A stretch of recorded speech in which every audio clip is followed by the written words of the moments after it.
झारखंड में भाजपा और सत्ता में बैठी महागठबंधन की सरकार के बीच आरोप प्रत्यारोप तो चलते रहता है। लेकिन इस बार भाजपा के प्रदेश अध्यक्ष बाबूलाल मरांडी ने झारखंड के राज्यपाल सीपी राधाकृष्णन को एक पत्र लिखा और राज्य में राष्ट्रपति शासन लगाने की मांग कर दी। दरअसल उस पत्र में बाबूलाल ने झारखंड में संवैधानिक तंत्र की विफलता का जिक्र किया। साथ ही यह भी लिखा कि झारखंड राज्य में मनी लॉन्ड्रिंग और भ्रष्टाचार की जांच कर रही जांच एजेंसियां के अनुरोध के प्रति राज्य सरकार और उसके अधिकारी उदासीन हो गए हैं। ऐसा लगता है कि जांच एजेंसियां वर्ष 2022 से मुख्य सचिव झारखंड सरकार के कार्यालय को पत्र लिख रही है और उनसे कार्रवाई करने का अनुरोध कर रही है, लेकिन राज्य सरकार इस पर मूकदर्शक और पूर्ण निष्क्रिय रही है। झारखंड सरकार के मुख्य सचिव के कार्यालय में भ्रष्टाचार के मामलों में उच्च सरकारी अधिकारियों के खिलाफ कार्रवाई करने के अनुरोध को छोड़कर ऐसे 10 से अधिक मामले लंबित हैं। जांच एजेंसियों को ना तो कोई जवाब दिया गया है और ना ही कोई कार्रवाई की गई है, खासकर उन मामलों में जहां एजेंसियों द्वारा उपयुक्त अनुरोध के साथ अनेक सबूत उपलब्ध कराए गए हैं। बाबूलाल ने इस संबंध में राज्य के मुख्य सचिव के साथ साथ मुख्यमंत्री को भी पत्र लिखा था, लेकिन दोनों की ओर से अब तक कोई जवाब नहीं आया।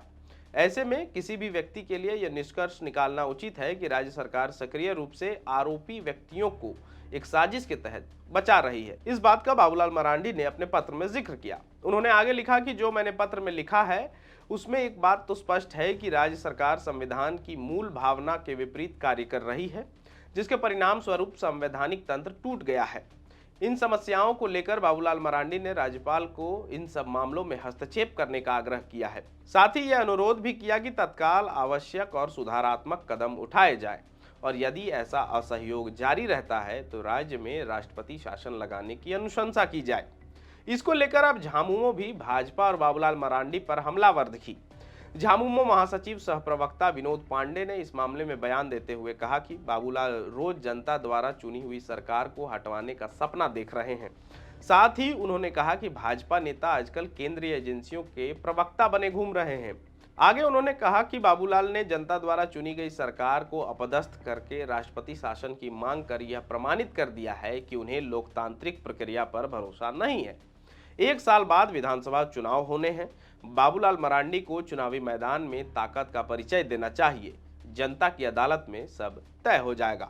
झामुमो नेता ने कहा कि मरांडी जब से भाजपा में गए हैं तब से मुख्यमंत्री बनने का सपना देख रहे हैं। उन्हें हेमंत फोबिया हो गया है। वो राज्य भर का दौरा कर अनाप शनाप बोल रहे हैं। झामुमो नेता ने कहा कि पिछले चुनाव में जनता ने भाजपा को नकार दिया था। खैर, ये आरोप प्रत्यारोप तो राजनीति का हिस्सा है। चुनाव का मौसम शुरू हो रहा है और ये आने वाले 2024 के विधानसभा चुनाव तक तो ऐसे ही जारी रहने वाला है। आने वाले समय में इस तरह के आरोप प्रत्यारोप और बढ़ेंगे, लेकिन आपको इस तरह के तमाम खबरों के लिए देखते रहना होगा thefourthpillar.news। धन्यवाद।